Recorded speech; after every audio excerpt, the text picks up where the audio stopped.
Hello and welcome back. Thank you for being here to Ramble On, provided to you by Rambler Counseling NL and myself, Lucy Bradley. This is where we chat about all things mental health, life, love, some reflections and conversations connected to the work that I do with my clients, also connected to my life, your life, and the questions that you ask. Today, I'd like to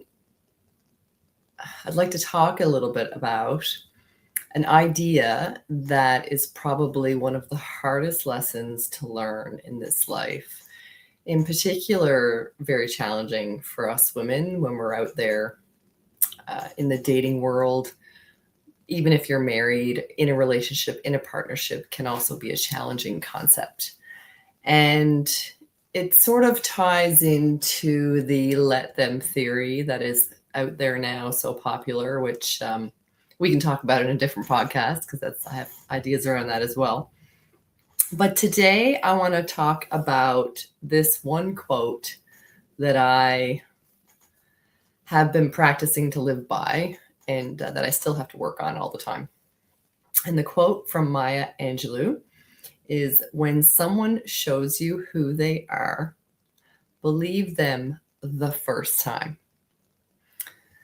So the idea is people are who they are. Their personalities, are shaped by their life experiences, their upbringing, their perspectives, and all the things that come with being who they are, shape their personalities and their behaviors and their actions and their values and their beliefs.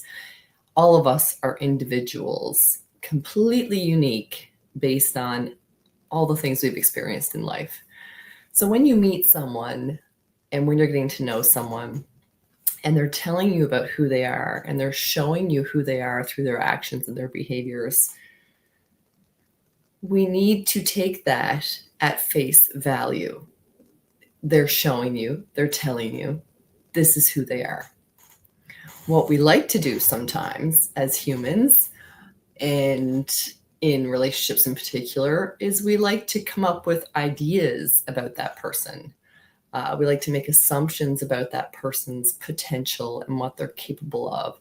And maybe we like to think, well, maybe they could be like this, or maybe they could do this for me, or maybe they do have the ability to do these things when in fact they don't. So let's give an example of in a relationship situation, even if you are in a long-term partnership, a marriage, you may see your partner as someone who is caring and giving and able to provide you with emotional comforts and emotional stability for you to have like what you need in the day-to-day relationship, which is beautiful. Maybe they're not a very communicative person. Maybe they're not good at communicating their feelings. Maybe they are not good at having conversations around how they feel with respect to their emotions. That's not something they can change overnight or at all. So how else are they showing you that they care? If they're not having conversations around it or not saying it outright, maybe they like to show you through acts of service.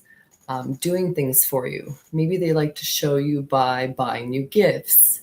Maybe they like to show you by cooking food for you, which is an act of service. So if that person is showing you and telling you that they're not comfortable voicing their emotions or showing their emotions in other ways, then we need to accept that and take that as what it is. So I guess this is sort of a little short video to just sort of talk about the idea of how do we accept that a person is who they are. That doesn't mean if we don't like something that they're doing or their actions or behaviors or values or beliefs don't align with ours, that we need to continue to have them in our lives. But Or how do we have them in our lives so that it's healthy for us and that it works for us? Accepting people for who they are and truly believing that and allowing them to live their lives and have their own journey and is sort of also about control, right? So we're unable to control anyone else's behaviors or actions. We can't make people do things. It's just not possible. One of my favorite things to say in sessions, especially with young people, because it is a lesson that takes a long time to learn, is what can we control? What we can control is ourselves, our choices, our actions, our beliefs, our values. We can control how we feel, the things that we say. But no human can make someone do something else or control someone else. It's just not possible. They have to do that for themselves. Now, that doesn't mean we can be in a relationship and say, I would really like it if you texted me once a day just to check in to see how I'm doing. That is like an ask, an expectation. And if that partner is willing to do so, then that's great. If that partner shares with you, listen, I'm not a great texter.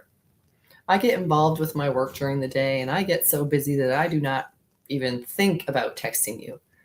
It's not about you. I just get busy and I don't want to text you. So that's a communication that's clearly stated, right? That needs to be accepted by the person on the other end. We can't change the fact that that individual gets absorbed into their work and gets busy and likes to be a workaholic, and that's the way life is. Because that's their experiences, that's their values, that's what shapes them as a person. So there's many examples we can use to talk about this idea, but I want to ask you, are there some areas in your life where you are expecting someone to do something or to be something that they're not, that's causing you grief? You know, are you in any positions where you keep saying, well, they have the potential to do this, or they could do this, or if only they did this? Are there some areas where you haven't fully accepted the person is who they are? I'd love to hear your comments on this idea of accepting people where they are, who they are, and then how do we integrate the people that we love into our lives and also let them be who they are. Looking forward to your comments and your questions, and we'll talk about this one again. See you soon.